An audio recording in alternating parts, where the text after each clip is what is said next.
자, 여러분들 반갑습니다. 정말 오랜만에 이제 강의를 촬영하게 됐는데, 이제 저도 이제 지금 오늘부터 시작을 해서 열심히 강의를 촬영을 해서 결국에는 최종적으로 공수2 영상을 마무리하도록 노력을 해볼게요. 공수1 들으시는 분들 중에서 좀 제 강의를 많이 보신 후에 이제 공수2 영상을 보시는 분들도 굉장히 많을 거고, 또는 뭐 복학을 하셔서 공수2에 대해서 미리 좀 예습을 하고 싶어서 이 강의를 듣는 분들도 있을 거고, 아니면 좀 이 강의를 듣는 시기가 뭐 10월 달이나 11월 달이라면 여러분들이 교수님 에게 직접 강의를 듣다가 좀 이해되지 않는 부분이 있어서 제 강의를 들으러 오신 분들도 정말 많을 거예요. 즉 예습이나 뭐 복습 또는 뭐 실제로 배우거나 뭐 다양한 목적을 가지고 이 강의를 들으시겠지만 최대한 그 목적에 부합되게끔 저는 강의를 해서 여러분들의 이해를 돕는데 노력을 하도록 하겠습니다. 제 목표는 단 하나예요. 여러분들이 정확하고 빠르게 이해를 하고 그다음에 그것을 잘 활용을 할 수 있도록 돕는 게 바로 제 목표예요. 여러분들이 여기서 배우는 지식 있잖아요. 공학 수학에서 배우는 지식은 단순히 여기서 끝나면 안 된다고 생각해요. 결국에는 공수를 배우는 이유는 전공 과목에서 여러분들이 뭐 기계과든 화공과든 전기과든 다양한 학과에 여러분들이시겠지만 그 전공 과목에서 새로운 전공 이론을 배웠을 때 거기서 수학이 많이 사용된단 말이에요. 그때 사용되는 수학에서 헤매지 않고 지금 여기서 공수2에서 뭐 미분 방정식을 정확히 여러분들이 사용을 하셔서 그 해당 전공 과목을 배울 때 어려움 없이 잘 수월하게 여러분들이 그 전공 과목을 이해를 하고 그다음에 뭐 문제를 풀고 이렇게 해야 된다는 거예요. 그래서 공수2 내용이 상당히 중요하고 그래서 제가 이번 시간 그다음에 이제 앞으로도 계속 공수2를 굉장히 집중 있게 다룰 생각입니다.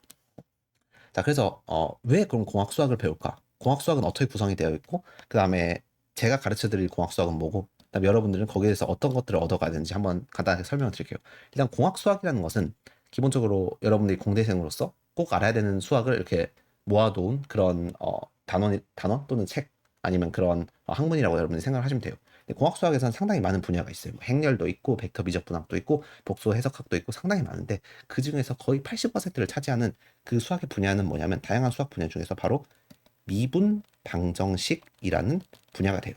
이게 무슨 뜻이냐면 공학에서 가장 많이 사용하는 수학이 바로 미분 방정식이라는 거예요. 수학의 전체적인 큰 그 파라미터로 본다면 아니면 범위로 본다면 당연히 미분 방정식 말고도 더 다양한 분야들이 있지만 저희가 공대생으로서 미분 방정식을 엄청 많이 사용하는 거예요. 대표적인 미분 방정식 공수 1에서 배웠던 거 이런 것들이죠. y 프라임은 y.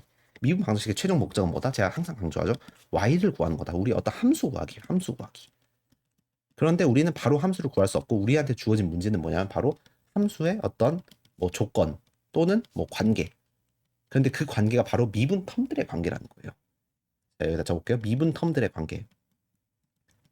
그래서 그 미분 텀들의 관계를 통해서 결국에는 y가 무엇인지, 그 함수가 무엇인지 구하는 게 바로 미분 방정식을 푸는 과정이고 어떠한 어떤 상황이 이렇게 주어질 거예요, 여러분들 실제로 전공 과목에서. 그래서 그 상황 또는 뭐 어떤 그런 가정, 뭐 어떤 환경 그런 상황 속에서 여러분들이 미분 방정식을 이끌어내고 그 다음에 최종적으로 풀어가지고 이 함수를 통해서 결국에는 여러분들이 뭐 예측을 하거나 아니면 뭐 점검을 하거나 아니면 내가 처음에 제시했던 그 가설이 맞는지 검증을 하거나 그런 것들이 여러분들이 전체적으로 공학을 공부하면서 많이 필요한 그런 상황 그 어떤 메커니즘이란 말이에요. 그렇기 때문에 여러분들이 이 전체적인 과정을 이해하는 동시에 공학 수학은 제가 예전 공수 원에서 항상 강조했지만 이 두 부분 여기 미분 텀의 관계부터 함수 구하는 요 것에만 집중을 합니다. 이 모든 것들 다 중요해요. 공학에서 다 중요하고 상황에서부터 식을 이끌어내는 것 역시도 많이 중요하지만 상황에서 식을 이끌어내는 게 상당히 어렵긴 한데 이것은 모두 다 여러분들 전공 과목에서 다 하는 것들이 이거예요. 그래서 실제로 여러분이 공수2를 끝나고 이제 뭐 유치학학이라든지 연력학이라든지 아니면 뭐 다양한 전공 과목들을 배울 건데 그 전공 과목에서 어떤 상황이 주어지고 어떠한 뭐 상황에서 역학적으로 분석해서 또는 과학적으로 분석하면 이러한 함수의 관계식이 나와요. 즉 이걸 미분 방정식이라고 하거든요. 이 미분 방정식으로부터 여러분들은 함수를 구하는데 그 해당 전공 과목에서는 어떻게 하면 요 단계에서 여기 단계, 즉 2단계에서 3단계로 내려올 수 있는지는 정확하게 설명을 해주질 않아요. 그것은 여러분들이 다 공수 1이랑 공수 2에서 배웠다고 가정하고 넘어가거든요. 근데 우리는 좀 많이 까먹는 경향이 있거나 뭐 제대로 좀 배우지 않았더라면 이 과정 때문에 여러분들이 전체적인 그 과정에서 흐름이 깨져가지고 결국에는 그 해당 전공 과목을 좀 잘 이해하지 못하고 넘어가는 그런 그 상황이 커요. 그래서 그것을 방지하기 위해서 여러분들은 이번 강의, 그다음에 제가 지난번 촬영했던 공수원 강의들을 다 포괄해서 결국에는 그 엔지니어로서 미분 방정식에 대해서 좀 정확하게 풀 수 있고 어떻게 푸는지 그런 것들을 좀 여러분들이 정확히 이해를 했으면 좋겠다는 마음에서 제가 이 강의를 촬영을 하게 되었습니다. 알겠죠? 그래서 여러분들은 저랑 같이 공수 배우는 상황에서는 요것만 집중하시면 돼요. 어떤 미분 방정식으로부터 미분 방정식을 풀어서 결국에는 최종 함수를 구하는 게 우리의 목적이고 나머지 과정들은 다 다른 전공 과목에서 할 것이다 라고 여러분들이 아시면 될 거예요. 근데 미분 방정식은 크게 두 가지로 나눠져요. 바로 ODE, 즉 Ordinary Differential Equation이라고 상미분 방정식이 있고, 그 다음에 Partial Differential Equation이라고 PDE가 있어요. 편미분 방정식이 있어요. 이 나누는 기준은 뭐냐면, 우리가 아까 구하고자 하는 이 함수 있죠. y라는 함수가 만약에 하나의 변수에 의해서 움직이는 함수라면, 예를 들어서 뭐 시간에 따라서 움직이는 어떤 공의 위치라든지, 아니면 뭐 시간에 따라서 움직이는 어떤 온도, 이런 거라든지, 이런 어떤 상황, 이렇게 그 하나의 변수에 의해서 움직이는 하나의 어떤 함수라고 한다면, 우리는 그 전체적인 미분 방정식을 바로 ODE라고 해요. 상미분 방정식. 얘는 공수 1에서 우리가 아주 많이 했죠. 그래서 공수 1에서 상미분 방식을 푸는 방법, 이런 것들에 대해서 상당히 많이 다뤘는데, 만약에 그 함수가, 우리가 구하고자 하는 함수가 하나의 변수로 이루어진 함수가 아니고 다변수 함수라면, 만약에 뭐 x 외에도 t라는 그런 두 개 이상의 변수로 이루어진 함수, 뭐 예를 들어서 위치랑 시간에 따라서 움직이는 뭐 온도 값이라든지, 뭐 이렇게 여러분들이 함수를 다 설계할 수 있잖아요. 그래서 이 함수는 전체로 3차원 함수 이상이 될 건데, 이 함수를 우리가 구하는 게 목적일 때, 또는 이 미분 텀들의 관계가 이러한 함수로 이루어졌을 때, 그럼 우리는 그걸 편미분 방정식이라고 하고, 그걸 우리는 이제 지금 해당 공수 2에서 배워요. 그래서 공수 2의 핵심은 뭐냐면 편미분 방정식을 배우는 거예요. 물론 공수 2가 다 편미분 방정식을 가르치지 않지만, 제 개인적으로 생각했을 때 공수 2에서의 핵심은 편미분 방정식을 배우는 거고, 이것을 할 수 있냐 없냐가 바로 공수 2를 제대로 배웠냐 못 배웠냐를 나눌 수 있는 기준이라고 저는 생각해요. 물론 뭐 다른 전문가분들은 다르게 생각할 수도 있지만, 저는 그렇게 생각한다는 거예요. 그래서 결론적으로는 우리가 구하고자 하는 이 함수가 다변수 함수냐 다변수 함수가 아니냐를 기준으로 편미분 방정식이 나뉜다. 실제로 우리 그 고등학교 때 편미분 이런 좀 단어 많이 사용했잖아요. 그다음에 대학교 1학년 수학에서도 많이 사용했고, 그것도 그때도 역시 마찬가지로 다변수 함수일 경우 편미분 이런 단어를 많이 사용했잖아요. 그것과 같은 맥락이에요. 자, 그래서 공수 2에서 이제 편미분 방정식을 배울 건데, 근데 공수 2에서 편미분 방정식만 집중하진 않아요. 실제로 다양한 교재에서 공수 2의 어떤 그 목차를 보자면 다음과 같이 이루어져 있거든요. 일단 첫 번째가 벡터 미적분학, 요 단원으로 이제 시작을 해요. 그 다음에 이제 풀이의 급수라는 단원이 있고, 그 다음에 이제 편미분 방정식이라는 단원이 등장하고, 그 다음에 이제 복소 해석학이라는 단원이 등장해요. 그래서 요 네 개의 큰 단원으로 이루어진 게 일반적으로 우리가 공수투라고 많이 배우고, 그 다음에 이제 다양한 학교, 그 다음에 이제 뭐 학과마다 다 다르고 교수님들마다 다르지만, 전반적으로 요 네 가지 이제 단원을 가지고 이제 그 학과나 교수님에 따라서 이 네 가지 중에서 한 세 가지 정도 선택을 하고 이제 쭉 가시는 경향이 큽니다. 근데 그래서 이제 제가 이거 단원을 구성을 하고, 그다음에 이 강의를 이제 커리큘럼을 짜는데 좀 고민을 많이 했는데, 실제로 이제 제가 배웠을 때는 이 벡터 미적분하고 편미분 방식까지 다 배웠어요. 근데 저는 오로지 제가 아까도 그랬죠. 공수2의 가장 핵심은 뭐다? 편미분 방식이다. 그래서 이 편미분 방식에 집중을 할 거예요. 근데 편미분 방식을 풀기 위해서는 여러분들이 반드시 필수적으로 풀이의 급수라는 걸 알아야 돼요. 그래서 어쩔 수 없이 풀이의 급수도 같이 들고 갈 거예요. 그래서 저는 이 가운데 여러분들이 보이시는 이 두 개의 단원 있죠. 풀이의 급수라는 단원하고 편미분 방식의 단원에 대해서 엄청 집중을 할 거예요. 그러다 보면 당연히 내용이 좀 줄어들 거 아니에요. 그래서 이 편미분 방정식을 크게 세 가지로 나눌 거예요. 바로 열전도 방정식, 파동 방정식, 그 다음에 라플라스 방정식이라는 게 있거든요. 이렇게 편미분 방정식을 세 개로 더 나눈 다음에 이제 네 가지의 단원을 가져서 풀이의 급수, 열전도 방정식, 파동 방정식, 라플라스 방정식, 이런 식으로 둬서 저는 이제 이렇게 여러분들한테 강의를 해드릴 생각이에요. 그러면 이 벡터 미적분하고 복수 해석학은 안 중요하냐, 필요 없냐? 그건 절대 아니에요, 여러분들. 공학 그 공대생으로서 공학을 조금만 공부하다 보면 벡터 미적분학만큼이나 또 중요한 건 없어요. 왜냐면 여러분들이 무슨 뭐 과목 중에서 땡땡 역학 뭐 그런 과목들 있잖아요. 뭐 열역학이라든지 아니면 그 유체역학이라든지 그런 과목에서 벡터는 당연히 많이 사용될 수밖에 없어요. 어떤 운동량이라든지 아니면 열의 이동이라든지 그런 것들을 표현하기 위해서 당연히 벡터를 사용할 수밖에 없고, 그 벡터식들의 관계에 의해서 당연히 벡터 미적분학의 그런 어떤 개념들, 뭐 컬이라든지 아니면 뭐 내적이라든지 뭐 다이버전트, 그런 그 개념들이 엄청 많이 사용될 수밖에 없어요. 하지만 저는 가지지 않을 거다. 그게 왜 그러냐면, 가장 중요한 이유는 뭐 당연히 아까도 말씀드렸지만 편미분 방정식에 집중하기 위해서인데, 더 중요한 이유는 사실 이거죠. 여러분들이 이거 이미 배웠어요. 대학교 1학년 2학기 때 그 기억을 되돌아가자면 1학년 2학기 때 미적분학 시간 때 벡터 미적분학에 대해서 한 학기 내내 배우셨어요.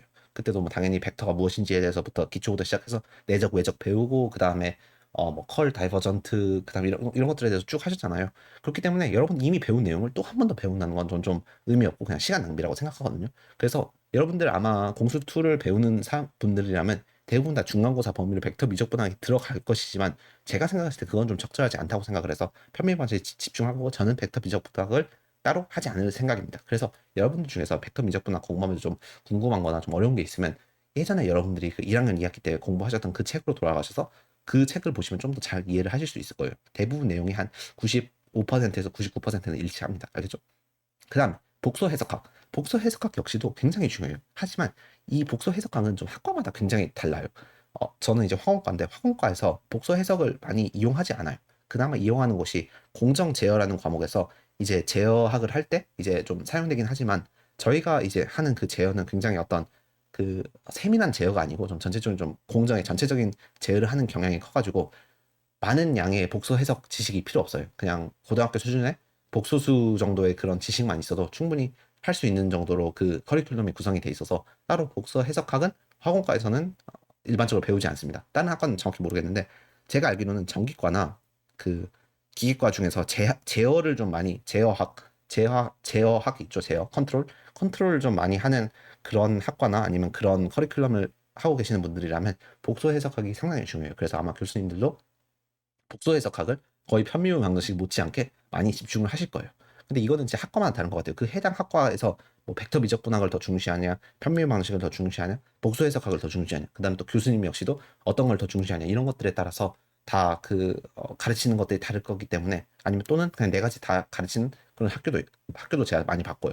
그래서 여러분들 제가 정확히 뭐 어떤 뭐 여러분들 모두 다 이걸 할 거다라고 말을 할 수 없지만 최소한 좀 어느 정도는 그래도 뭐 높은 확률 안에서 말씀드릴 수 있는 거는 대부분 학과에서 다 이 해당 편미분 방식 요거는 많이 배울 거기 때문에 이 편미분 방식에 저는 굉장히 집중을 많이 할 거예요.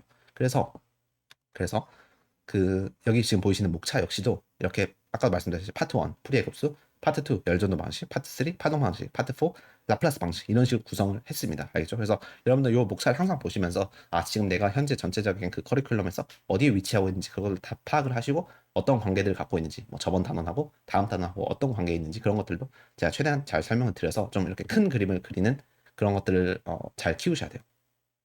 자, 그래서 목표가 몇 가지가 있어요. 일단은 단기적인 목표는 당연히 그것을 편미분 방식을 잘 풀 수 있어야 된다. 항상 그러지만 그 공수2의 가장 핵심은 편미분 방식을 잘 풀 수 있냐 없냐 그거잖아요. 그래서 일단 단기적인 목표는 편미분 방식을 여러분 잘 하셔야 되고 그다음에 좀 더 중장기적인 목표는 뭐냐면 여러분들이 여기서 배운 편미분 방식을 전공 과목에서 잘 활용할 수 있어야 된다. 그래서 그 전공 과목을 배울 때 뭐 큰 어떤 문제 없이 잘 배울 수 있어야 된다. 그게 바로 좀 중장기적인 목표고 최종 목표는 좀 더 아주 먼 관점에서의 최종 목표는 여러분들이 직접 여러분들이 갖고 있는 그 전공 지식이 있을 거 아니에요. 그 전공 지식 플러스 여러분들의 그 수학 지식 또는 뭐 편미분 풀 수 있는 또는 상미분 방정식을 풀 수 있는 그런 공학 수학적인 지식들이 같이 결합을 해서 결국에는 어떠한 여러분들의 전공에서 생긴 어떤 문제들에 대해서 편미분 방정식을 또는 미분 방정식을 세우고 그다음에 그 미분 방정식을 풀어서 여러분들이 어떤 해를 도출해서 뭐 검증을 하고 이렇게까지 여러분들이 좀 전체적인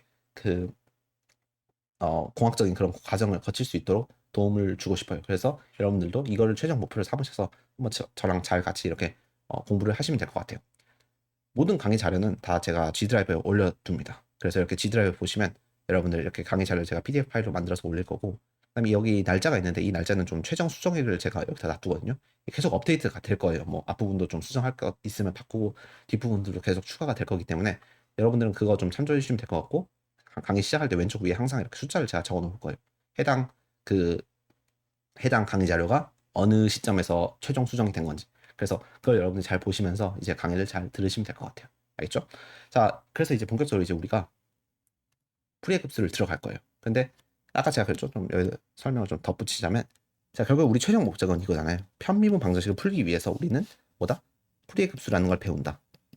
그래서 오늘 이제 풀이의 급수를 들어갈 건데 풀이의 급수를 알기 위해서는 여러분들 직교 성질이라는 걸 먼저 알아야 돼요. 그래서 바로 그 풀이의 급수를 들어갈 수 없고 여러분들 직교 성질을 걸 알아야 되고 직교 성질을 알기 위해서는 여러분들 고등학교 때 삼각함수 뭐 공식이 있을 거예요. 삼각함수 공식 여러분들 기억나시나요? 뭐 대각 공식, 반각 공식 그런 것들도 쓰고 그다음에 합과 차를 곱으로 표현하는 좀 그런 복잡한 공식이 있었잖아요. 뭐 사인 더하기 사인은 뭐 이사코고 코사인 마이너스 코사인은 뭐 마이너스 2 사인 뭐 이렇게 되고 막 그거 되게 복잡한 공식이 있었잖아요. 그런 공식들을 잘 활용을 해서 우리가 오늘 직교 성질이 무엇인지 배워보고 그다음 다음 시간에 풀이의 급수를 표현을 해서 최종적으로 이제 다음 파트 2, 파트 3, 파트 4에 이제 편미분 방식을 사용할 거예요. 그래서 이게 모든 것들이 다 긴밀한 관계를 갖고 서로 다 연계가 되기 때문에 여러분들도 잘 이해를 하셔야 됩니다. 그러면 일단 오늘 바로 이 풀이의 급수 대해서 간단히 소개드리고 그 다음에 직교 성질부터 한번 들어가 보도록 할게요. 자, 그래서 일단 프리의 급수를 여러분들 바로 이해하기는 좀 어려워요. 왜냐하면 당연히 좀 지금 처음 배우기 때문에. 근데 여러분들은 테일러 급수라는 거 이미 1학년 한 4월이나 5월쯤 배우셨을 거예요. 그때 이제 막 입학을 하시고 굉장히 행복한 나날을 보냈을 때 이제 미적분학 시간 때도 막 그렇게 어려운 거 안 하잖아요. 1학년 초반 때는 미분, 적분이 뭔지 되게 쉬운 거 하다가 갑자기 좀 어려워지기 시작하는 부분이 바로 이 테일러 급수가 나오는 부분부터거든요. 테일러 급수는 뭐냐면 어떠한 함수를 다항함수들의 합으로 표현하는 게 바로 테일러 급수예요. 그래서 다항함수 예를 들어서 1, x, x제곱, x세제곱 이런 것들이 다항함수잖아요. 어떠한 함수를 2x라는 어떠한 함수를 이런 식으로 1, 뭐 x, 2팩분의 x제곱 이런 식으로 쭉 표현할 수 있는 그런 과정이 바로 테일러 급수예요. 테일러 급수의 장점은 한 두 가지 정도가 있는데 첫 번째가 바로 뭐냐면 근사였어요. 근사. 예를 들어서 우리가 2의 x가 지금 이런 식으로 쭉 급수로 이렇게 표현을 할 수 있는데 만약에 x가 0에 상당히 가깝다면 x가 상당히 0에 가깝다면 이 제곱이나 세제곱이나 이런 것들도 더욱더 0에 가까워질 거 아니에요. 그래서 거의 0에 근접하기 때문에 공학적인 마인드로서 제거를 없애버릴 수 있어요. 그렇기 때문에 2의 x를 1 더하기 x로 볼 수 있어요.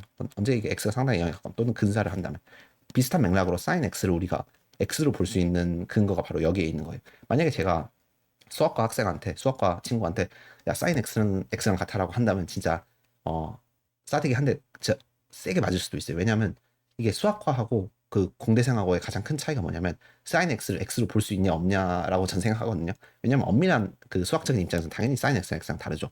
그 다음에 아무리 근사를 한다고 해도 sin x를 x로 보는 데는 좀 무리가 굉장히 커요. 왜냐면 당연히 sin x가 이렇게 되고 x가 이렇게 되잖아요. 그래서 당연히 좀 무리가 많은데 만약에 x가 0에 상당히 가까우면 우리는 공대생 입장으로서 sin x를 그냥 x로 본다는 거예요.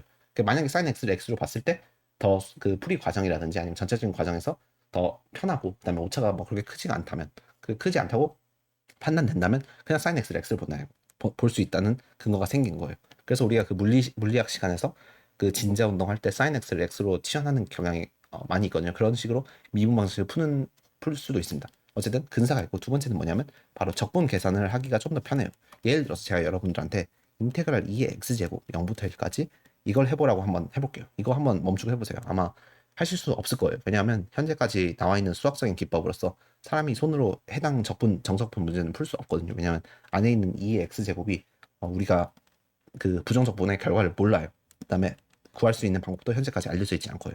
하지만 만약에 얘를 우리가 여기 지금 안에 있는 적분을 하고자 하는 이 함수를 테일러 곱수로 표현을 한다면 1 더하기 x제곱 더하기 뭐 2팩분의 x 4제곱 더하기 이런 식으로 쭉 될 거 아니에요. 이런 식으로 우리가 만약에 적분을 나타낼 수 있으면 우리는 해당 정적분은 못하지만 각각의 적분들은 다 할 수 있잖아요. 이렇게 그 다항함수로 나타내고 그 다음에 뭐 적당한 근사를 한다면 우리가 생각했을 때 한 서너 개 항 정도만 했을 때 이게 상당히 이 결과가 이 뭐 넓이값이라고 했을 때 넓이값이 뭐 거의 비슷하다고 칠 수 있다고 우리가 공대적인 마인드로 본다면 그럼 이렇게만 계산한다는 거예요. 그러면 상당히 근사적인 그 값을 구할 수 있겠죠. 이게 굉장히 대단한 접근이에요. 만약에 그냥 단순히 우리가 이런 접근만 해보라고 하면 아예 근사조차도 할 수 있는 그런 근거도 없는데 테일러 급수로 전개를 해서 우리가 우리가 익숙한 다항함수를 나타난 다음에 각각의 다항함수들은 다 뭐 적분을 하거나 미분을 하거나 우리는 그거 되게 잘하잖아요. 그래서 그런 식으로 해서 값을 구할 수 있다. 그래서 이렇게 두 가지 장점이 있었어요. 그게 바로 테일러 급수였는데 단 조건이 있었어요. 테일러 급수의 가장 중요한 조건은 그 원래 우리가 나타내고자 하는 그 함수가 바로 미분 가능했었어야 돼요. 이 테일러 급수 또는 뭐 맥클로린 급수라고도 하죠. 이런 그 테일러 급수 다항함수 그 시리즈에서는 미분 가능해야 돼요. 미분 가능하다는 것은 우극한 미분하고 우미분 극한하고 좌미분 극한하고 같아야 된다는 거기 때문에 결국에는 이런 절대값 x 같은 이런 함수 역시도 테일러 급수를 표현 못하고 그 다음에 뭐 그 유닛 스텝 펑션이라고 해가지고 이렇게 쭉 이런 함수 있잖아요. 이렇게 불연속적인 함수도 테일러 급수로 표현을 못해요. 이게 바로 테일러 급수의 치명적인 단점이었어요. 그래서 어쨌든 이런 단점이 있었고 이런 어떤 문제가 있었지만 어쨌든 테일러 급수는 이런 거구나. 어떠한 함수를 미분 가능한 어떤 함수를 다항함수들의 합으로 표현하는 게 바로 테일러 급수였어요. 자, 그래서 한번 간단하게 우리 요거 해볼게요. 구글에다가 여러분들 데스모스라고 쳐보세요. DESMOS. 그럼 데스모스는 뭐냐면 그래프를 자동으로 이렇게 실시간으로 바로 그려줄 수 있는 어떤 컴퓨터 소프트웨어거든요. 소프트웨어라고 하긴 그렇지만 인터넷상에 있는 어떤 소프트웨어인데 저는 이게 참 좋다고 생각해요. 왜냐하면 여러분들에게 이제 수학적인 개념을 설명하면서 여러분들이 이렇게 관심을 가지고 좀 오랫동안 기억을 하기 위해서는 직접 해볼 수밖에 없어요. 직접 해본 것만큼 그 기억에 오래 남을 수가 없거든요. 그러니까 직접 해봐야지 기억에 오래 남거든요. 그런데 수학에서 뭔가 직접 해보고 실험을 하고 이거 좀 참 힘들어요. 만약에 우리가 과학 시간이라면 뭐 화학이라고 하면 직접 뭐 물질을 한번 합성을 해본다든지 아니면 뭐 물리학 시간이라면 직접 뭐 이렇게 운동량을 이용해서 뭐 진자 운동을 해본다든지 아니면 생물학 시간이라면 해부를 해서 뭐 직접 어떤 기관이라든지 그런 것들을 관찰을 한다든지 이렇게 해보면 여러분들이 기억이 되게 오래 남을 거 아니에요. 근데 수학은 그런 실험, 뭐 관찰, 해부 이런 것들을 하기가 참 어려워요. 왜냐하면 수학 이런 것 자체가 실제로 뭐 이렇게 우리가 직접 보고 할 수 있는 그런 것들이 좀 아니잖아요. 하지만 이런 그래프 소프트웨어를 이용을 한다면 여러분들이 직접 어떤 값들을 바꿔보고 그 내가 바꿔본 어떤 값들에서 최종 결과가 어떻게 되는지 이렇게 직접 볼 수 있기 때문에 저는 요거 앞으로 많이 사용할 거예요. 그래서 풀이의 급수랑 편미 방식 하면서 이 해당 그 소프트웨어 뭐 이 프로그램 이걸 엄청 많이 사용하기 때문에 여러분도 같이 저랑 사용하시면 되고 뭐 되게 쉬워요. 그냥 구글에다가 데스모스 치시면 여러분들 바로 나오고 그냥 여기다가 뭐 y는 그냥 x 제곱 이렇게 치시면 그냥 그 그래프 바로 그려주는 되게 직관적이면서도 단순한 도구이지만 이걸 통해서 최대한 그 많은 교육 효과를 얻어낼 수 있기 때문에 교육 자료로서 저는 이걸 엄청 많이 사용할 거예요. 그래서 여러분들도 강의 들으시면서 같이 좀 사용했으면 좋을 것 같아요. 자, 앞으로 계속 많이 사용할 거기 때문에 한번 테일러 급수도 한번 그렇게 해볼게요. 이 데스모스 이용해서 한번 표현을 해볼게요. 자, 그래서 지금 EX라는 이 지수 함수를 우리가 이렇게 시그마 n은 0부터 무한까지 n팩분의 x n제곱 이렇게 표현을 할 수 있잖아요. 그래서 얘를 한번 해볼게요. 그러면 과연 진짜로 이게 표현 이런 식으로 다양한 함수로 표현할 수 있는지. 그럼 그냥 일단은 비교 삼아서 y는 2x 이렇게 적어볼게요. 그럼 이거 같은 경우는 그냥 일반적인 지수 함수잖아요.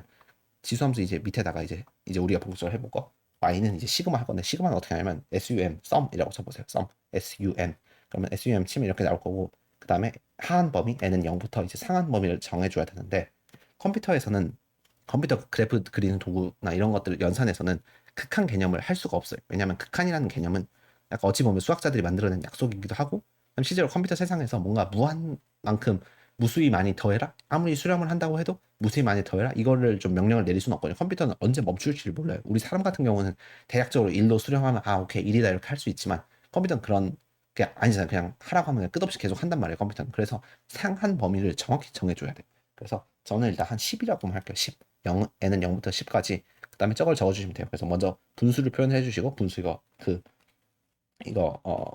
괄호가 아니고 그 분수 표시 있잖아요. 이거 뭐라고 하죠? 이 물음표에 있는 그 키 그거 누르신 다음에 그다음 분자로 x의 n 제곱 그다음 분모로 n 팩토리얼 이렇게 해보시면 이렇게 지금 파란색이 지금 n은 0부터 10까지 이렇게 그 그래프로 나타낸 게 될 거예요. 그래서 지금 보이시죠? 그래서 이 오른쪽은 조금 비교적 잘 맞는데 왼쪽은 좀 많이 차이가 나잖아요. 근데 이거는 당연히 어떻게 해결하면 되겠어요? 여기 상한 범위를 늘리면 늘릴수록 점점점 우리가 원하는 이 x랑 더 가까워진다는 걸 이렇게 확인을 할 수 있어요. 그래서 당연히 이 상한 범위가 더 크다는 것은 더 많이 더하면 더할수록 EX에 점점 더 수렴을 하기 때문에 따라서 테일러 곱수에서 나타낸 그 전개식하고 우리가 원래 그 함수 EX하고 일치하다는 거 언제 극한까지 다 더하면 일치하다는 걸 볼 수 있어요. 근데 이렇게 좀 보면 되게 직관적, 그러니까 이것도 나름 직관적인데 더 직관적으로 좀 표현을 하고 싶으면 여기 상한 범위에 따라서 이 파란색 그래프가 계속 움직이잖아요. 그래서 상한 범위를 미지수로 하나 놔두세요. A를 놔두세요. A. 그러면 이제 문제에서 이 A가 정의되지 않기 때문에 A가 슬라이드 추가 이런 식으로 뜨는데 이 슬라이드 추가를 하세요. 그럼 이건 뭐냐면 우리가 이 발을 움직일 때마다 얘가 이 A 값이 변하면서 더 직관적으로 상한 값들이 계속 바뀐다는 거예요. 즉 얼마큼 많이 더할지 그것들이 다 변할 건데 지금 A는 그 시그마의 상한 범위 있기 때문에 어느 정도 조건이 있단 말이에요. 당연히 0 이상이어야 되고 그 다음에 한 100까지 우리가 그 A 역시도 당연히 하한과 상한을 정해주고 간격은 유의미하게 하기 위해서 1 정도로 줄게요. 당연히 자연수여야겠죠. 그래서 이런 식으로 두시고 나가시면 내가 이렇게 직접 이렇게 얘를 이렇게 옮겼을 때 실시간으로 파란색 그래프가 어떻게 변하는지 이게 바로 보일 수 있기 때문에 앞으로 저는 이 기능을 엄청 많이 사용할 거예요. 그래서 지금 뭐 예시를 보자면 A가 0일 때 볼까요? A가 0이면 지금 그냥 Y는 1이잖아요. 거기다가 1 더하기 X를 하면 이게 1 더하기 X죠. 그 다음에 1 더하기 X 더하기 2팩분의 X제곱. 거기다가 뭐 3팩분의 X 세제곱 더하고 점점 더하면 더할수록 이 파란색이 빨간색이랑 점점 가까워지는 그 내가 여러분들 눈으로 직접 볼 수 있잖아요. 그래서 요런 것들을 직접 해봄으로써 아 이게 진짜로 같구나 이렇게 약간 인식을 하고 그 다음에 인지를 하고 여러분들이 직접 실험이라고 하긴 그렇지만 이렇게 좀 체험을 해봄으로써 직접 이렇게 체화를 하는 게 정말 좋다고 생각해요. 그래서 이렇게 여러분들이 프리의 급수를 했는데 아까도 그랬잖아요.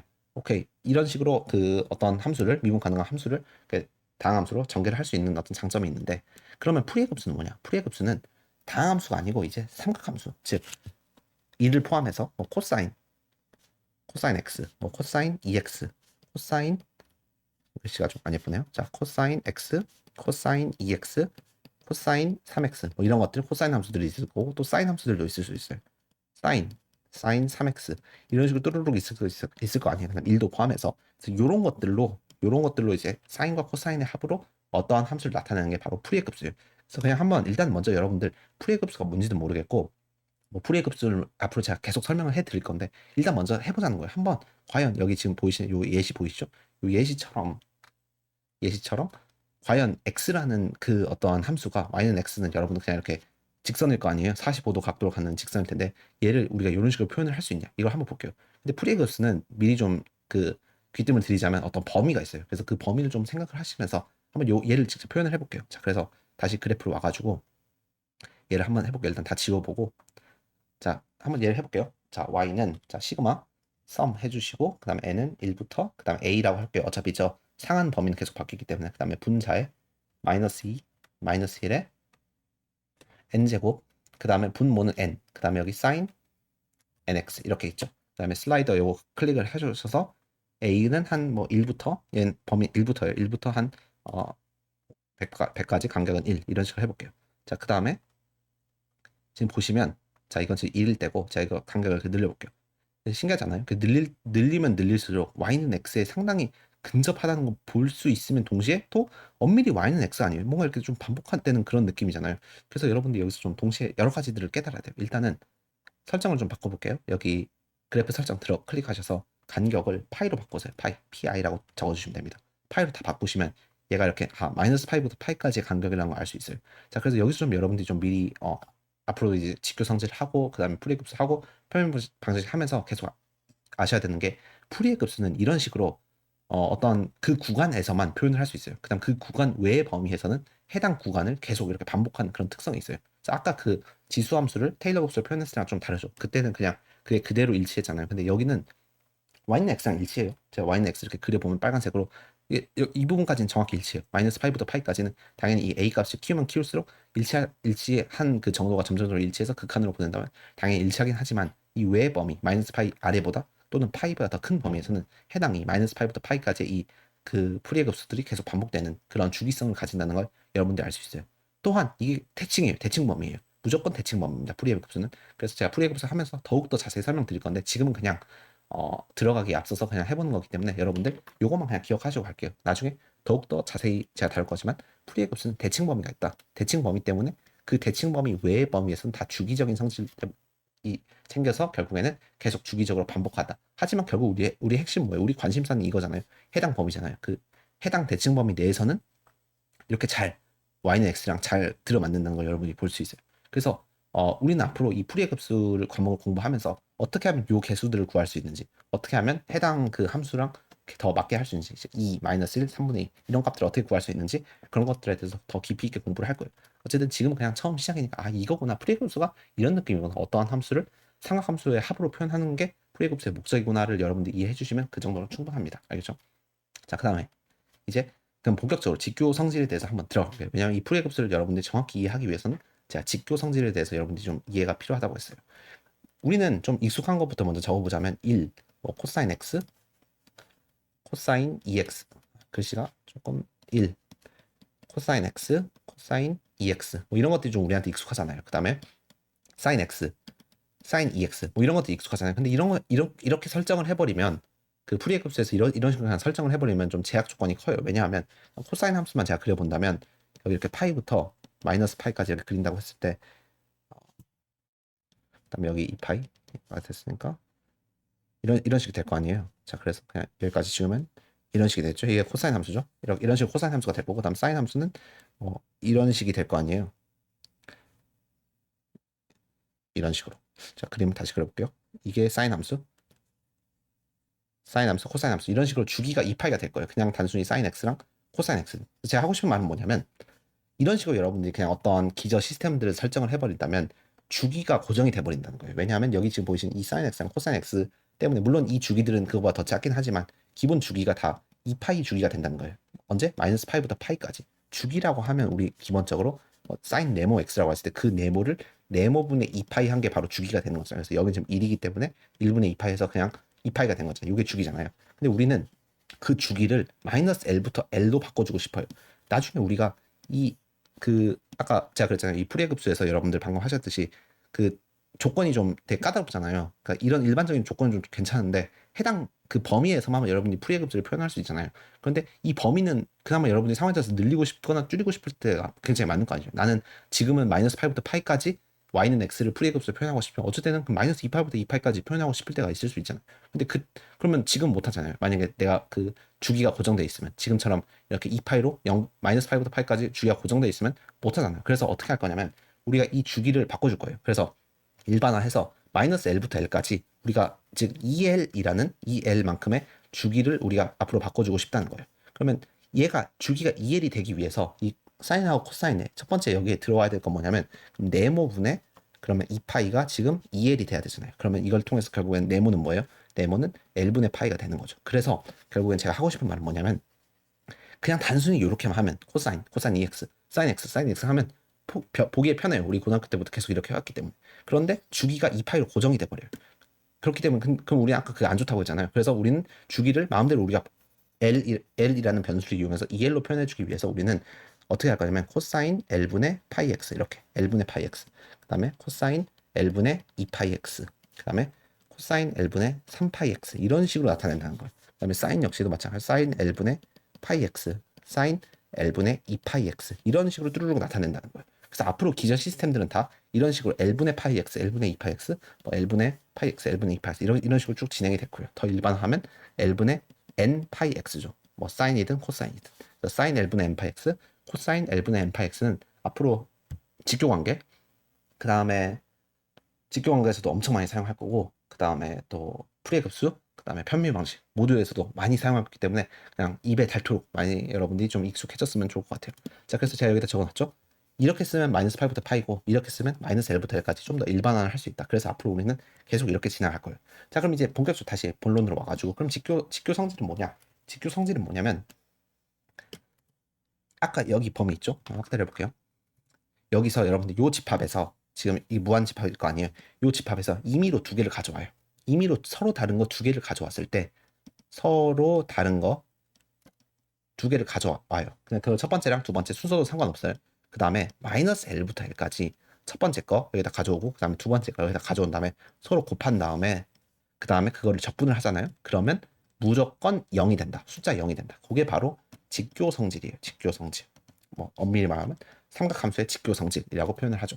그래서 이게 바로 직교 성질이고 되게 책에서는 좀 어렵게 서술되어 있는데 그냥 직관적으로 생각해보세요. 여러분들 1 코사인 L분의 파이 x, L분의 2파이 x, L분의 3파이 x 이렇게 쭈루룩 있고 사인 L분의 파이 x, 사인 L분의 2파이 x 이렇게 쭈루룩 있을 때 아무거나 여러분 선택해요. 요거 선택하고 요거 선택해도 되고 요거 선택하고 요거 선택해도 되고 심지어 같은 행위여도 돼요. 그러니까 얘 선택해도 되고 아니면 뭐 얘 선택해도 되고 이거 선택해도 되고 요거 선택하고 그냥 서로 다른 거 두 개만 선택하면 돼요. 즉 같은 것만 아니면 돼요. 같은 것만 아닌 서로 다른 두 개만 선택을 했을 때 갖다 놓고 이거 정적분 연산을 하면 무조건 0이 나온다는 거예요. 그게 바로 직교 성질인데 왜 그런지 제가 좀 이따 설명을 해드릴 거고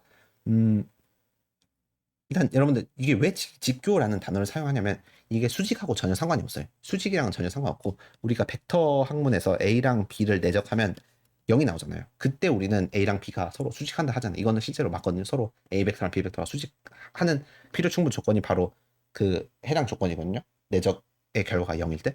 자, 그렇기 때문에 이제 우리는 요 형태랑 지금 요 형태랑 상당히 유사하잖아요. 그게 수학적 의미가 완전 다르고 얘는 당연히 곱이고 적분이고 얘는 아래쪽은 내적이라서 완전 다르지만 기본적인 모양이 상당히 비슷하지 않나요? 그래서 상당히 비슷하기 때문에 그냥 수학자들이 이 위에 것도 그냥 직교 성질이라는 단어를 쓴 거고 결과가 0이다라고 한 건데 다시 한번 말씀드리지만 수직, 뭐 퍼펜디큘러, 직교, 뭐 직각 이런 개념하고 전혀 상관이 없습니다. 이 위에 것은 위에 것인데 지금 현재 배우는 것은 직각, 뭐 직교 이런 거랑 전혀 상관이 없기 때문에 그냥 요런 어떤 정의만 여러분들이 이해를 하시면 될 것 같아요. 여기서 이 해당 집합에서 아무거나 두 개 가져와서 마이너스 L부터 중요합니다. 이렇게 마이너스 L부터 L까지 대칭 범위에서 정적분을 하면 무조건 결과가 0이다. 그래서 제가 여기다 좀 법칙을 이렇게 쭉 적었는데 아까 그거랑 똑같아요.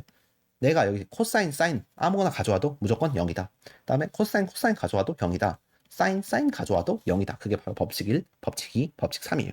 그런데 그게 0이 아닌 경우는 언제냐면 코사인인데 그게 같은 경우 코사인 뭐 L분의 3파이X랑 코사인 L분의 3파이X 그거를 했을 때 바로 법칙 4고 법칙 5 역시 마찬가지로 사인과 사인을 골랐을 때는 그게 0이 아니다 를 설명해 주는 게 그 복잡하게 적어 놓은 게 이거고 여러분들 직관적으로 이해되죠. 그러면 이제 물어봐셔야 돼요. 왜 도대체 이렇게 성립하느냐? 왜 항상 0이 되느냐? 이거는 여러분들 바로 고등학교 때 우리가 했던 삼각함수 법칙 이걸 우리가 엄청 많이 했어요. 그래서 요거를 이용을 해서 여러분들이 증명을 해줄 수 있어요. 여기서 사용되는 공식은 바로 뭐냐면 요거죠. 곱을 합차로 나타내는 요 공식을 이제 여러분들이 많이 사용을 할 거예요. 물론 반값 공식도 여러분들이 기본적으로 알고 있어야 되고 나머지 공식들도 다 어느 정도는 알고 있어야 돼요. 물론 뭐 몰랐다고 뭐 좀 아주 크게 안 되거나 이건 절대 아닌데 여러분들이 좀 어느 정도 머릿속에 집어넣으신 다음에 그 다음에 필요할 때 바로바로 찾아서 볼 수는 있어야 됩니다. 알겠죠? 자, 그래서 제가 이제 증명을 해드릴 거예요. 아까 요것들 법칙 1, 2, 3 이것들이 왜 성립을 하는지 그 다음에 또 이것들은 어떤 값이 되는지를 보여드릴게요. 자, 그래서 우리는 좀 일반화를 하는 걸 좋아해요. 제가 여기다 해볼까요? 좀 빈 곳 여기다 해볼게요. 아니면 여기다 이렇게 같이 해주는 게 좋을 것 같아요. 자, 그래서 우리는 일반화 하는 걸 좋아해요. 그래서 코사인 검정색 해볼까요? 코사인 L분의 N 파이 X랑 그 다음에 서로 같은 거 코사인 L분의 M 파이 X 얘를 만약에 우리가 마이너스 L부터 L까지 이렇게 적분을 했을 때 그 결과가 0인지를 한번 확인할게요. 단 언제? N이랑 M은 서로 양수인 정수이며 그러니까 0이 아닌 정수이며 다시 말할게요. 0이어도 되고 그러니까 음이 아닌 정수이며 그 다음 N이랑 서로 M이랑 다른 상황인 경우 즉 법칙 1인 상황이고 더 쉽게 표현하면 그냥 코사인하고 코사인 이렇게 선택을 한 그 경우를 말하는 거예요. 자, 그러면 해당 지금 곱이기 때문에 이제 이거를 우리가 어떻게 해줄 수 있냐면 바로 코사인과 코사인의 곱은 바로 코사인과 코사인의 합으로 우리가 표현을 할 수 있다는 바로 공식이 있어요. 여기 지금 보이시면 코사인과 코사인의 곱은 이런 식으로 코사인 a 더하기 b 그 다음에 코사인 a 마이너스 b 이런 식으로 합으로 표현을 할 수 있고 거기다 2분의 1을 해준다는 걸 여러분들이 볼 수 있겠죠. 자, 그래서 그걸 이용을 해서 이 결과는 결국 2분의 1이 나올 거고 인테그랄 마이너스 L부터 L까지 자 코사인 L분의 n 더하기 m 파이 x 더하기 코사인 L분의 n 마이너스 m 파이 x dx 이런 식으로 될 거예요. 여러분들 이거 이해되시나요? 이거 첫 번째, 두 번째. 그 다음에 이거 각각의 적분을 하면 되겠죠. 그래서 각각을 이렇게 쭉 적분을 한 다음에 그러면 이렇게 될 거고 마이너스 L부터 L까지 더하기 이렇게 되겠죠. 그 다음에 공간을 좀 내줘서 dx 더하기 2분의 1 이렇게 되겠죠. 그냥 전개를 한 거예요. 자, 근데 여러분 여기 좀 집중해서 볼까요? 얘는 2분의 1이 되고 이거 같은 경우는 여러분들 어차피 계산해 보시면 n 더하기 m분의 뭐 l 이런 식으로 이렇게 쭉 될 거고 그다음에 sin 뭐 l분의 n 더하기 m 파이 x 이런 식이 될 거 아니에요. 그 다음에 마이너스 l부터 l까지. 자, 그쵸? 여러분들 이 왼쪽이 이렇게 될 거예요. 근데 계산을 하기 전에 그냥 좀 직관적으로 보세요. 내가 만약에 이 l을 여기 x에다 넣으면 어떤 현상이 생겨요? 좀 sin n 더하기 m 파이가 되죠. 그럼 얘는 뭐예요? sin 어떤 정수 파이잖아요. 그래서 sin 정수 파이는 무조건 여러분들 0입니다. sin n 파이는 무조건 0이에요. sin 그냥 그래프 그려볼까요? sin 그래프 이렇게 이런 식이 되잖아요. 그러면 얘가 뭐예요? sin 0이죠. 얘는 뭐예요? sin 파이, sin 2파이, sin 3파이 이렇게 되는 지점이 sin 4파이. 즉 sin n 파이는 무조건 0이에요. 그래서 제가 여기다 좀 적어놓긴 했지만 팁으로서 팁 두 번째 팁. n이 정수이면 무조건 sin n 파이는 0이에요. 그 성질을 여러분들이 이용하시면 되고 또한 이제 우리가 또 사용할 많은 성질 중 하나는 팁1이 만약에 기함수의 정적분 왼쪽 L부터 L까지의 정적분은 당연히 0이 되겠죠. 예를 들어서 사인 함수가 이렇게 있다고 해보면 이렇게 사인 함수가 이렇게 있다고 해보면 만약에 그냥 해당 여기에서부터 여기까지 우리가 정적분 하면 당연히 아랫 넓이하고 윗 넓이가 당연히 같을 거고 얘는 음부로 들어가고 얘는 양부로 들어가기 때문에 서로 더하면 당연히 0이 되겠죠. 그래서 기함수의 그 정적분 마이너스 L부터 L까지 정적분 항상 0입니다. 그래서 여러분들이 이 성질을 이용하면 이 복잡한 계산들을 좀 더 빨리빨리 처리를 할 수 있어요. 자, 그래서 여러분들이 이렇게 생각을 했을 때 일단 이거 같은 경우는 그 팁 두 번째 걸 사용하는 거죠. 그래서 L 대입하면 얘가 0이 되기 때문에 다 0이 돼요. 이 해당 부분이 여기가 다 0이 되고 이거 역시 마찬가지로 결국엔 여기 복잡한 게 올 거고 sin 뭐 n 마이 sin 그다음에 L분의 n 마이너스 m 뭐 파이 x 이렇게 올 건데 어차피 여기다 만약 우리가 L 넣든 마이너스 L 넣든 이게 지금 다 없어 약분이 되잖아요. 그러면 sin n 마이너스 m 파이 즉 sin 어떤 정수 파이가 되잖아요. sin 정수 파이는 무조건 0이죠. 그래서 이것 또한 0이 돼요. 그래서 따라서 얘도 0, 얘도 0이기 때문에 따라서 답은 다 0이 돼요. 그래서 얘가 는 0이 된다. 그게 바로 법칙 1을 증명하는 방법이에요. 그런 식으로 여러분들이 이 나머지 합을 곱차를 이용하는 방법을 이용해서 이 사인 코사인 공식하고 그 다음에 사인 사인 요 공식을 이용을 하면 법칙 1과 법칙 2와 법칙 3을 다 증명을 할 수 있어요. 이런 비슷한 맥락으로 다 이어져요. 뭐 결국엔 기함수니까 0이다 또는 사인에다 n파이니까 0이다 이런 논리에 의해서 결국엔 다 0이 된다는 걸 여러분이 보일 수 있어요. 그럼 한번 법칙 4를 한번 볼게요. 우리가 이번에는 서로 만약에 우리가 같은 거를 선택을 한다면 그 결과는 어떻게 되냐 이거예요. 사인 L분의 n 파이 x인데 아까는 그러니까 아까는 코사인 m 파이 x잖아요. 근데 만약에 서로 같으면 얘 역시도 마찬가지 n이면 그럼 그 경우에는 일단은 무조건 0이 아니에요. 그 경우는 무조건 0이 아니고 이제 어떻게 되냐? 그 결과가 어떻게 되냐? 결론부터 말씀드리면 L이라는 결과가 됩니다. L이라는 결과가 되는데 이제 왜 그렇게 되냐? 일단은 서로 같은 거기 때문에 얘를 우리 이렇게 제곱으로 볼 수 있겠죠? 코사인 제곱 이렇게 볼 수 있겠고 코사인의 그 반각공식에 의하면 얘가 마이너스 L부터 L까지 얘를 반각공식으로 표현해주면 2분의 뭐 1 더하기 그 다음에 코사인 2분의 2n 파이 x 이런 식이 되겠죠. dx 반각공식만 빠르게 본다면 여러분들 반각공식 코사인의 제곱 같은 경우는 2분의 1 더하기 코사인 알파 그 2배 해가지고 이렇게 들어오잖아요. 그래서 이런 식으로 여러분들이 반각공식을 사용을 이렇게 해주실 수 있겠고 그렇다면 이거 같은 경우는 인테그랄 마이너스 L부터 L까지 2분의 1 dx 이렇게 써줄 수 있겠고 인테그랄 마이너스 L부터 L까지 코사인 2분의 2n 파이 x dx 이렇게 적어줄 수 있죠. 물론 여기다 2분의 1은 있는 상태예요. 근데 이것 역시 마찬가지로 얘를 여러분들 적분을 하면 사인이 나오잖아요. 사인 죄송해요. L이죠. L 그죠? L이죠. 사인 하면 이제 여기도 결국엔 L분의 2n 파이 x가 나올 건데 그거 마이너스 L부터 L까지 물론 여기 개수도 있긴 하지만 그 L을 대입을 하면 사인 정수잖아요. 사인 정수 파이니까 얘도 0이고 사인 여기도 마이너스 L 대입하면 정수 파이니까 0이니까 얘도 무조건 그냥 여러분들 보나마나 0이 되는 거예요. 그렇기 때문에 이 부분이 그냥 싹 다 없어질 수 있는 근거가 되는 거예요. 그래서 해당 정적분만 이거 마이너스 L부터 L까지 2분의 1 dx를 하면 그 결과는 L이 되겠죠. 2분의 1 x에다가 마이너스 L 넣고 L 넣는 거니까. 그래서 이거 계산하면 L이 될 거예요. 그래서 따라서 코사인 제곱 역시 0이 안 되고 이거 결과는 이제 L이 됩니다. 그 다음에 사인 역시 마찬가지로 두 개 똑같이 했을 때 같은 원리에 의해서 L이 돼요. 그래서 여러분들 이것만 정확히 이해를 하신다면 그다음에 이 증명은 상학함수의 합, 곱, 차 공식에 의해서 이렇게 된다는 것을 여러분들이 이해를 하실 수 있고 좀 제가 자세한 것은 증명은 여기다 이렇게 해놨어요. 증명은 이렇게 법칙 1에서부터 5의 증명을 이렇게 해놨으니까 여러분 한번 보시고 직접 해보세요. 직접 꼭 해보셔야지 이걸 잘 이해를 할 수 있어요. 어쨌든 핵심은 뭐냐면 여기 있는 거, 요 집합에서 아무거나 두 개 가져왔을 때 곱해고 그다음 마이너스 L부터 L까지 정적분하면 그 결과는 0이다. 만약에 같은 거 가져오면 그 결과는 L이다라고 여러분들이 그것까지도 아시면 될 것 같아요. 알겠죠? 그래서 나중에 여러분들한테 이런 문제가 나올 수 있어요. 인테그랄 마이너스 L부터 L까지 그냥 단순히 사인 L분의 n 파이 x 이런 문제가 가끔 나올 수도 있습니다. 그러면 그때는 당황하지 마시고 여기다 1이 곱해져 있다는 걸 여러분들이 생각을 하시면 돼요. 왜냐하면 그러면 1이랑 얘를 이렇게 두 개 선택한 거잖아요. 그러면 이 결과는 무조건 0이 될 거예요. 뭐에 의해서? 직교 성질에 의해서.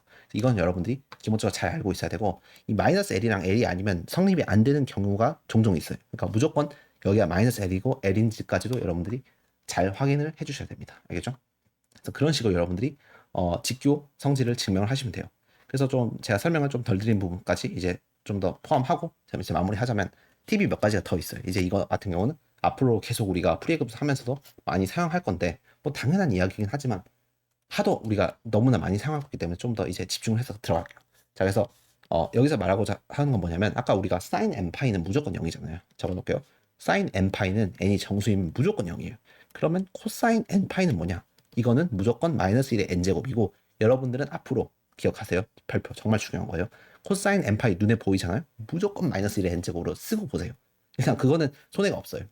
제 경험상. 코사인 n파이는 무조건 마이너스 1의 n제곱이에요. 이거 왜 그러냐면 코사인 한번 제가 그래프 그려보면 뭐 이런 식으로 그릴 수 있잖아요. 그 다음에 파란색으로 지금 여기가 2파이잖아요. 2파이 여기가 4파이잖아요. 자, 코사인 n파이라는 건 코사인 0, 코사인 파이가 여기죠. 마이너스 1, 1 마이너스 1, 1 마이너스 1, 1 마이너스 1 이 구조잖아요. 그래서 얘가 구조가 1 마이너스 1, 1 마이너스 1, 1 마이너스 1 이런 식으로 쭉 가는 거예요. 얘를 우리가 1 마이너스 1, 1 마이너스 1 얘를 잘 표현할 수 있는 건 바로 마이너스 1의 n제곱이라는 거예요. 왜냐하면 n이 0일 때 1이고 n이 1일 때 마이너스 1이고 n이 2면 1이고 3이면 마이너스 1 이렇게 쭉 가잖아요. 그래서 여러분들 코사인 n파이는 무조건 마이너스 1 n제곱, 사인 n파이는 무조건 0 기억하세요. 진짜 중요해요. 너무 중요합니다. 무조건 기억하시고 갑시다. 그 다음에 더 나아가서 포리에 급수랑 좀 관련이 있는 건데 우리가 계산을 하면 이 코사인 적분이 상당히 까다로운 코사인 아니고 사인 적분이 좀 까다로운 경우가 있어요. 물론 그냥 사인 적분하라고 하면 여러분들 그냥 지금 눈 감고도 하실 수 있지만 여기 사인이 굉장히 앞에가 복잡하고 뒤에도 굉장히 복잡한 경우 조금 헷갈릴 수도 있어요. 그렇기 때문에 우리는 가급적 실수를 안 하는 걸 원하잖아요. 그래서 우리는 사인 적분을 하면 마이너스 코사인 돼요. 그래서 일반적으로 여러분들은 마이너스 코사인 이런 식으로 써주시고 그다음 A, B 이렇게 할 건데 이러면 나중에 더 헷갈려요. 왜냐하면 이 B를 여기다 대입을 하면 마이너스 코사인 뭐 어쩌면 B 어떻게 그렇게 될 거고 그 다음에 마이너스 마이너스니까 더하기 그 다음에 코사인 A 뭐 이렇게 될 거기 때문에 이 마이너스 부호가 막 여기에도 있고 하면 상당히 좀 까다롭단 말이에요. 그렇게 해서 제 개인적인 추천은 뭐냐면 사인과 같이 적분을 한 결과가 만약에 우리가 이렇게 이런 식으로 지금 마이너스 코사인 이런 식으로 나오는 경우는 어떻게 하냐면 그냥 한 단계 더 거쳐서 여기 해당 마이너스 부호를 여기 교환에 의해서 상쇄를 시키세요. 이렇게. 그러면 같은 말이 되잖아요. 코사인 A 마이너스 코사인 B가 되잖아요. 그래서 여러분들이 이런 식으로 제가 이게 정석분 과정에서 음부호 처리는 여기 상한 범위랑 하한 범위 서로 위치를 바꿔서 상쇄를 시킬 수 있어요. 이거는 뭐 당연한 거고 고등학교 때 배웠겠지만 당연히 그 여러분들 다 아실 거지만 앞으로 이 팁 1부터 팁 4는 계속 활용할 거예요. 우리가 풀이의 급수랑 직교 함수 성질이랑 이거 사용하면서 그냥 지겹도록 사용할 거기 때문에 여러분들이 이것만큼은 많이 사용하고 많이 사용하는 도구이다를 강조시키기 위해서 강조해드리기 위해서 팁 1부터 팁 4까지 제가 따로 빼드렸고 이거를 전문적으로 좀 설명하는 거는 제가 지금까지 본 적 없어요. 이건 그냥 순수히 제 노하우에서 나온 어떤 그냥 제 노하우입니다. 제 노하우이기 때문에 여러분들이 이거 한번 잘 참조를 해주셔서 이걸 적재적소에 잘 사용을 하시면 될 것 같아요. 그래서 이런 식으로 하면 여러분들이 일단 오늘은 다 했어요. 오늘은 여러분들이 직교 성질을 잘 이해를 하시면 될 거예요. 이렇게 직교 성질 잘 이용해서 다음 시간에는 이제 본격적으로 풀이의 급수를 들어갈 거예요. 풀이의 급수를 통해서 어떠한 함수를 이런 식으로 코사인과 사인에 대해서 표현을 할 거고 그럼 그러기 위해서는 이제 우리가 알아야 될 게 바로 이 A0, AN, BN이라는 건데 그 A0, AN, BN은 각각 이렇게 공식이 표현되고 그 다음에 왜 이렇게 표현되는지 즉 증명을 하고 여러분들한테 이 증명에서 핵심 개념이 있습니다. 그 핵심 개념을 이용을 해서 증명을 하고 그 과정에서 당연히 직교 성질이 사용돼요. 그래서 지금 오늘 이 시간에 직교 성질을 배운 거예요. 오늘 여러분들이 직교 성질만 제대로 이해하신다면 다음 시간에 풀이의 급수 이해하는 데는 전혀 문제가 없을 거고 풀이의 급수는 거의 다 암기예요. 암기랑 그 다음에 그러니까 이것만 잘 이해를 하신다면 이제 증명을 할 수 있는데 우리는 계속 증명을 갖고 가지 않고 여기 지금 이 네모 박스 요것만 계속 이제 갖고 쭉 갈 거기 때문에 어쨌든 풀이의 급수 때 상당히 편할 거다. 그래서 이런 식으로 여러분들이 직교와 성질까지 잘 이해를 하시면 될 것 같아요. 다음 시간에는 풀이의 급수 할 거고 그래서 여러분들 이제 쭉 풀이의 급수 하고 풀이의 급수까지 다 끝낸 다음에 이제 본격적으로 편미방식까지 갈 수 있으니까 이제 여러분들 복습을 꼭 하시고 그 다음에 다음 시간에 뵙도록 할게요. 대단히 고생 많으셨어요.